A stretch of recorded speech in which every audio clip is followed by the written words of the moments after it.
Aliens who are convicted of criminal offenses puts whole communities at risk. Such policies make their cities and states less safe. Public safety as well as national security are at stake and put them at risk of losing federal dollars. Democrat mayors from L.A., Chicago, New York City all rebelling against the administration's sanctuary city crackdown. In Los Angeles, we don't separate children from their families because it's inhumane.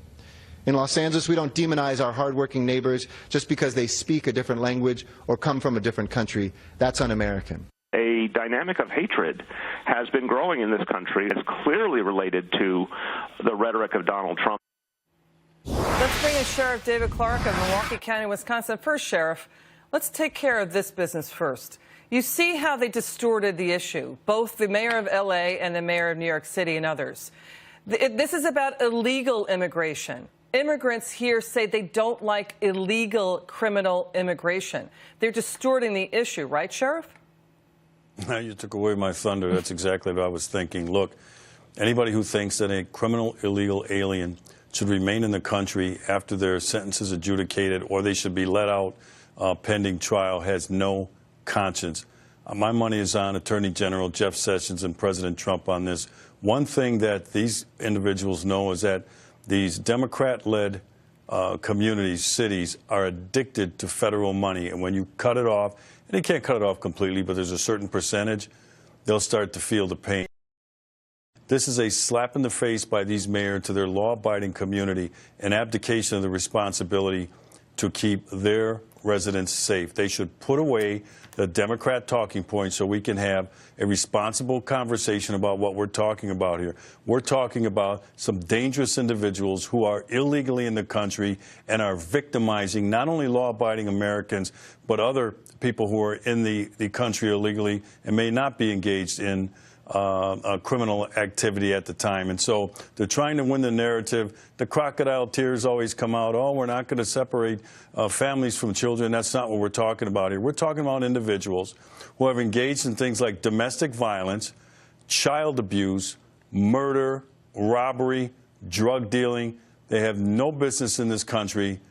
Get them out of here. Yeah, those criminals are separating families from children. And we had this Massachusetts Sheriff Thomas Hodgson, testified for Congress earlier today on sanctuary cities. He's saying what Loretta Lynch said last year and the Inspector General for the Justice Department.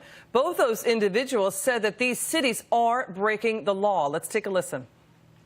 If these sanctuary cities are going to harbor and conceal criminally illegal aliens from ICE, which is in direct violation of Title 8 of the U.S. Code, federal arrest warrants should be issued for their elected officials. Our nation would be better off and our citizens would be safer if we never stopped enforcing immigration law and if we never formed or turned a blind eye towards sanctuary cities. Do you think officials who refuse to comply should be arrested? Yes, there is a federal statute that provides for that. I wouldn't go to that right away because I said after a while these individuals are going to see the error of their ways and they're going to come to the table. But you know, I'll say this much. You know, when you look at what we're dealing with here, Kate Steinle's probably the signature case, but that's not the only one.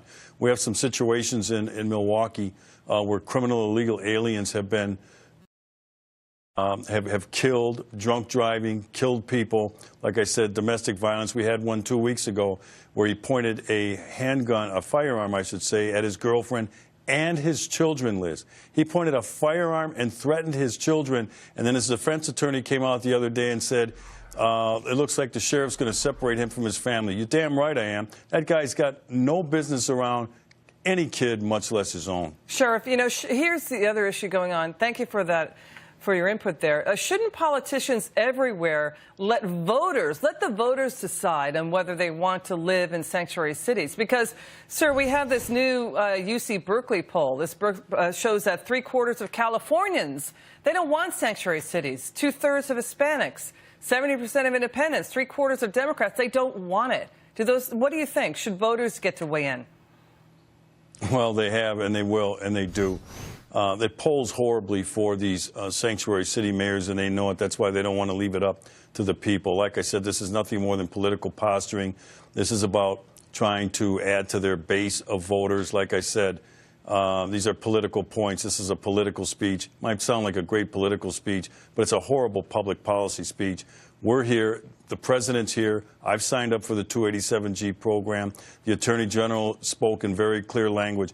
We are going to get rid of the criminal illegal aliens in this country, and it's going to be done in short order. Thank you, Sheriff David Clark. Come back soon.